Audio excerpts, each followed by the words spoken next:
La commune de la semaine. La commune de la semaine. La commune de la semaine fait étape à Ambar-Roth. Je suis en compagnie de Véronique Griset-Fétig. Bonjour Véronique. Bonjour. Vous êtes la gérante du salon de toilettage animal Attitude. Salon de toilettage qui a fêté son anniversaire il y a quelques jours, je crois. Le 1er août. Le 1er août. J'ai un peu de retard, il y a 2 mois, quoi. C'est pas grave, oui. Un 10e anniversaire. Comment vous êtes-vous lancé dans cette aventure qui, on peut le dire maintenant, dure? Alors, c'est une reconversion professionnelle. À un moment donné dans ma vie, j'ai fait un bilan sur ma situation professionnelle et je me suis recentrée sur ma passion. Et donc, c'est les animaux et en particulier les chiens. Et j'ai fait une étude de marché, le point sur mes capacités professionnelles et puis je me suis lancée. Qu'est-ce que vous faisiez auparavant comme profession? J'étais conseillère en insertion sociale et professionnelle. Donc, tout à fait autre chose. Et qu'est-ce qui a été le déclencheur pour ce changement de vie? C'est vraiment la passion? Oui, c'est la passion. Et puis, quand on arrive à un certain âge, bon, pas un vieil âge, hein, 38 ans, on se dit que il est temps de se recentrer sur ce qu'on aime, sur ce qu'on a toujours eu envie de faire. Et je me suis lancée plutôt vers cet âge-là que plus tard. Je me suis dit, vaut mieux maintenant que jamais. Et comme tous les paramètres étaient réunis, je n'ai pas hésité.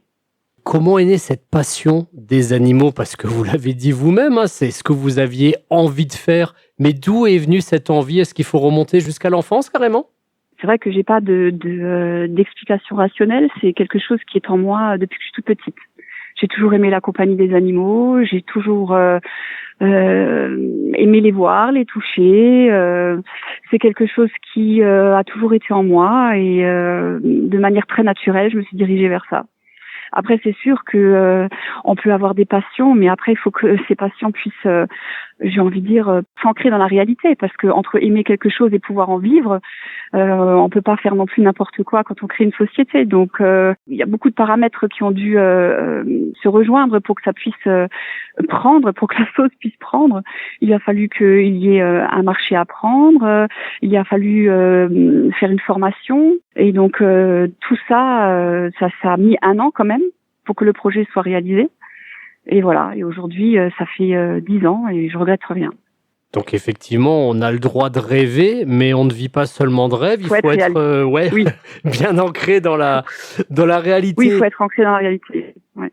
Quand on pense toilettage, souvent c'est le chien qui vient en premier, hein, le meilleur ami de l'homme. Enfin, ça dépend de quels hommes et ça dépend de quel chien. Mais pourtant, il n'est pas question que de chiens. Pour le toilettage, j'imagine que vous avez des clients qui vous ramènent un peu tout type d'animaux? Oui, effectivement, il y a les chats, bien entendu, il faut pas les oublier. Mais il peut y avoir aussi des clients qui arrivent avec des lapins ou des cochons d'Inde.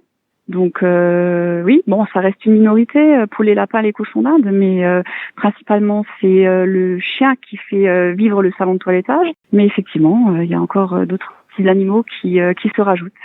Dites-moi, quand on s'occupe comme ça des animaux des autres, il y a aussi un lien de confiance qui doit se mettre en place, que ce soit avec l'animal et avec l'autre propriétaire? Oui, le propriétaire confie son animal, mais j'ai envie de dire que quelque part aussi c'est un membre de la famille. Donc il y a un lien très fusionnel entre le maître et son chien. Et effectivement, s'il nous le confie, il faut aussi qu'il ait confiance en la toiletteuse ou au toiletteur. Et en 10 ans, c'est vrai que des clients sont devenus des amis parce que effectivement, il y a ce lien spécial qui se crée avec le maître, mais aussi avec le chien, parce que le chien est un animal routinier et au bout de quelques années, quand il a affaire à son toilettage, et ben il aime, il arrive, il est content, il est dans son élément, il sait ce qui va se passer et puis il a toujours plein de papouilles quand il arrive chez nous. Vous le savez, un boulanger ne passe pas ses soirées à se gaver de croissants. Un animateur radio coupe le micro à la maison. Vous, quand vous rentrez, vous êtes entouré d'animaux ou bien c'est vraiment deux mondes à part, le salon de toilettage et puis la maison, c'est autre chose? Non, je n'arrive pas en fait à m'en détacher. Si je suis en vacances, que je croise un chien dans la rue, je m'arrête pour le caresser, pour parler avec les gens. c'est ce que je vous disais tout à l'heure, c'est une réelle passion, c'est vraiment quelque chose qui est en moi, et je pense que c'est un métier qu'on ne peut pas exercer si on n'a pas cette passion, parce qu'il demande énormément d'investissement, il demande énormément de patience, et moi je suis dans mon élément avec eux. Voilà, donc c'est quelque chose qui ne me quittera, je pense, jamais. Donc à la maison j'ai 4 chiens, j'ai 2 chats, et ils font mon bonheur.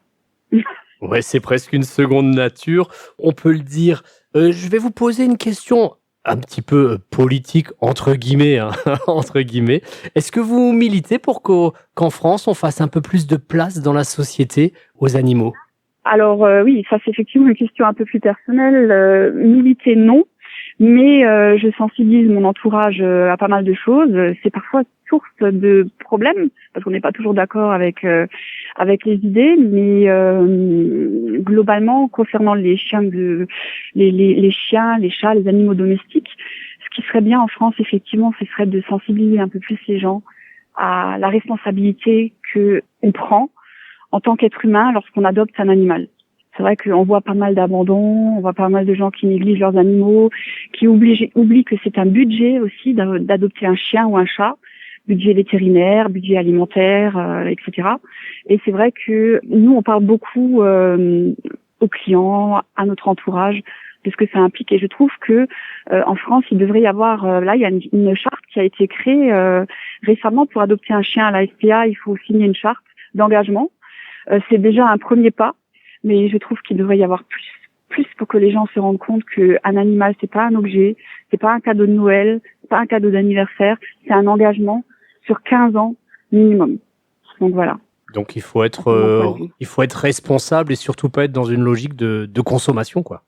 Non, pas du tout. Non, pas du tout. C'est un être qui vit, qui est joyeux, qui souffre, qui peut tomber malade, qui a besoin de nous, qui a besoin d'être sorti. C'est vraiment, c'est important comme engagement. Et c'est vrai qu'à ce niveau-là, je pense que on pourrait dans notre société faire quelque chose. Véronique Griset du salon de toilettage Animal Attitude. Merci beaucoup, Véronique. Merci à vous.